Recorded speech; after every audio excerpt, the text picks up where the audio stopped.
Good morning, everyone. It's Lindsay here in Canada. All right, yeah, it's morning. I haven't even tested my voice yet. I want to talk about the word decentralization today because I know it seems that the world's problems are very, very hard to solve, in which you would be right. To solve the world's problems is very difficult. What about if we brought it down to a smaller level? Is it difficult to solve your problem in your community? Probably not as difficult as it is to think about solving the world's issues. So if we each bring it down to the community level, we would find it much easier to feed our community, to provide clean water, shelter, and whatever clothing and necessities of life that just our little community needs. Say that we even just broke it down into like a 10 block section. You would find that it would be actually quite simple to, as a community, take care of your 10 blocks. Whereas if we go to 8 billion people, it is a very, very complex task, and we get overwhelmed and we think, I cannot change the world.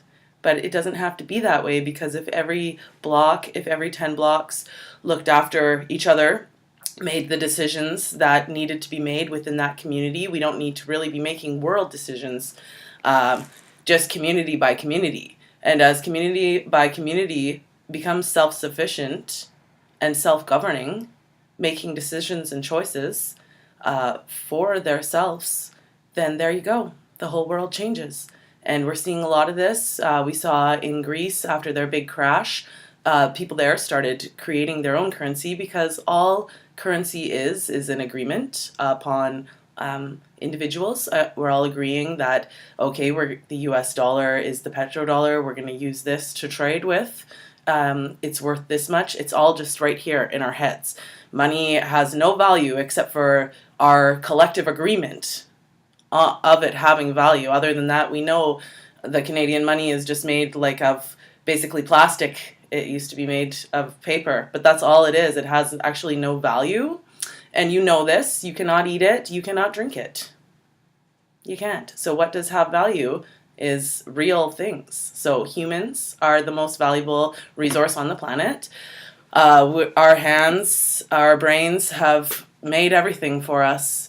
We use the things that the earth has given us for free. So there's no money here where we're taking things for free from the earth. We're using our minds and our hands and our machines to create things that we need from it.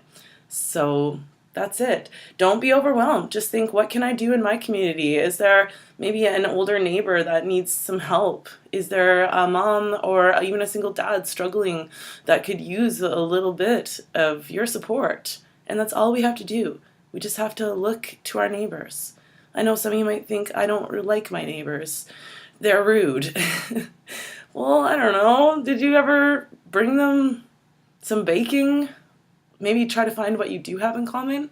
Maybe if your neighborhood really is that horrible, maybe think about moving to somewhere that your heart guides you to, where you could find a community to collaborate with.